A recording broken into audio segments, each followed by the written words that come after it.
white supremacists like to show dominance is by using sexual exploitation. People who are dominated socially can be dominated sexually. Sex is a way in which you show your domination. It's like a male dog gets on another male dog and humps on him. He's not after the sex, he's showing he dominates. I'm in control. If you have a system in place to guarantee your very survival, you will use any means at your disposal. So sex then becomes a tool. This whole idea of creating a mulatto caste is designed to create a buffer between the whites and the blacks. You give more privileges to this mulatto caste. Even Chancellor Williams, in his book, he was claiming that due to a biracial population which came about from Greek mixing with the indigenous African population there, it rose up another army which fought against their African mothers and fathers. In Africa, when the Europeans came in, the Portuguese would mate with the Africans, and their offspring would be called Lancados. And the Lancados were the offspring of African and Europeans. And what happened was the Lancados, the mixed offspring of the Europeans and the Africans, they became slave traders themselves because, again, a lot of biracial children would take on the ideology of the father. So whenever you see people talk about, well, Africans sold other Africans, this is really who they're talking about. When the Inquisition came, many of the Jews left Portugal and went to West Africa. This is during the period of the 1400s, 1500s. And they became the people who were running the slave trade. Some were Christians, some were Jews, many were Jews. And what they would do was marry African women, usually from a chieftaincy family or somebody where they can get in good. And they would use the offspring of these marriages to be the middlemen in the slave trade. That went on all over West Africa. It was the mulattoes who did Haiti as much, if not more harm than the French. Because there's this thing about, white supremacy is a very infectious disease. And when you buy into the lie that white or light skin is superior to black or dark skin, then we'll find instances where a mixed race black would be more vicious than a white person because they have to prove to the white person that I'm on your side, I'm okay. Mulattoes have always been used. The French were good at that, setting it up in Trinidad. They had the different staircases of mulattoes and octoroons, octagons. They had different classifications of mulattoes. And they give the mulattoes the power over the darker skinned ones. And then on top of the mulattoes were the white people. It's another way of buffering yourself from the attack. So when black people get angry, they got to go through the beat the mulattoes to get to the white people. So that was actually a buffer zone in the manipulation and controlling the people. You had a ship full of African men, women, and children who were at the mercy of the captain and all the sailors on that crew. And those men could have sex with anybody they wanted to. The women, the children, and the men. You ought to see 3 months tied down with these white men. There ain't no women there for the most part. When they start bringing women, they weren't even bringing women. They were bringing girls between the ages of 6 and 15 and raping them all. But they also were raping the men. Same things are happening on the plantation to demasculinize the black man. Control the slave population is to rape a father in front of his sons, or to take the biggest, baddest black man on the plantation and do something horrible to him to completely humiliate and emasculate him so that people won't respect him anymore. And that still happens to this day. In the Caribbean, they had seasoning plantations, which were plantations used to break the slaves. And one plantation or one place that had a lot of seasoning plantations was Jamaica. And people have to wonder, what were they doing on these seasoning plantations that was worse than what was happening on the regular plantations? Well, one thing that they were doing on these plantations, especially in Jamaica, they were doing a process called buck breaking, where the white supremacist slave owner or the white supremacist overseer would literally rape black men in front of the whole black population in order to break his spirit, in order to break him down as a man, in order to show dominance against him, in order to show the rest of the black population that this is not your leader. I just made your leader submit to me sexually. And this happened a lot in Jamaica. This is why homosexuality is so looked down upon in Jamaican culture today. And it was a way primarily of cutting down those who would rebel. In other words, it was a matter of power and control and domination. And they would call it buck busting, but it was really butt busting. Slavery continued until 1865 for about 2 generations, right?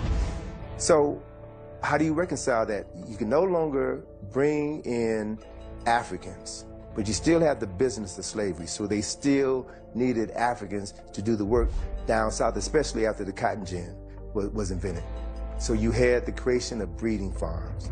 2 of the largest slave breeding farms in the United States were on the eastern shore of Maryland and right outside of Richmond, Virginia. They literally bred black people like cattle. They would have a strong black man have sex with a healthy black woman. That woman could be his mother, his sister, his aunt, his cousin. It didn't matter, because the end product was produce a child that I can sell, bodies that I can sell and ship down to Mississippi, Alabama, Georgia, South Carolina, North Carolina. It was a business. We had breeding farms in the United States that would put one person from one plantation against another. We even had a system where if you were a breeder, male on one plantation, and a female on another plantation, or even on the same plantation, even if you were mother and son, they would mate you. And so I tell a lot of my patients and a lot of my friends, you got to stop using the MF word, because that was a description of what actually happened when the paper bag would go over the head to put one breeder against another when they were related. Incest. Take the eastern shore of Maryland, for example, right? Most people live within a 50-mile radius of where they were born. A large percentage of the people who lived on the eastern shore of Maryland during this time of these breeding farms migrated to Baltimore. Baltimore, Maryland is the incest capital of the United States of America. And according to statistics by my colleague, Dr.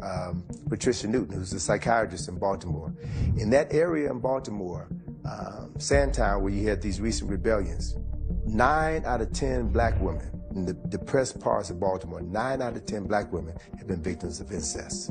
In the same area, 7 out of 10 black men have been victims of incest. Watch the news channels here in America and see how many mixed race black men and women are forecasting the news in America today. Don't miss it.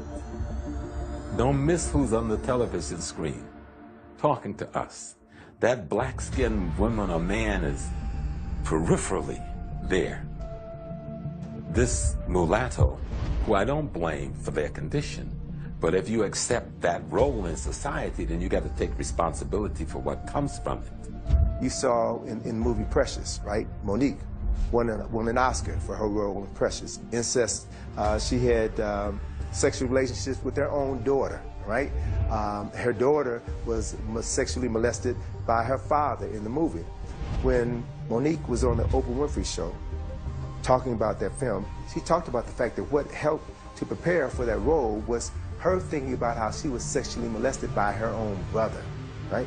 Oprah had Monique's brother on her show and asked him point blank, did you know what you were doing when you sexually molested your own sister? And he said, well, I was sexually molested by my uncle ever since I was a little boy. I thought this was natural. Everybody did it. So we look at the socialization of deviant behavior that was set in motion over 100 years ago that is still playing itself out in our communities right now. So until we can understand our history, until we can understand the pain that we're still going through, the mental anguish that we're still going through, and begin to realize how that shapes our thinking, our speech, and our actions today, we'll never be able to heal ourselves or effectively deal with the problems that we still have in our communities. Because there was once, back in the days of apartheid, a professor came forth and stated, we cannot love you, African man, because to love you would mean that we would die. because we gave them the keys to the castle. They said, what's making these people so powerful? I said, family. I destroyed the family, I destroyed the empire. So they sold your mother one way and your father another way. They destroyed the family. That's what destroyed Africa. So we had to build family. A black man and a black woman in love, raising a healthy child is the most dangerous thing on this planet. We're looking for a gun. The gun is the relationship.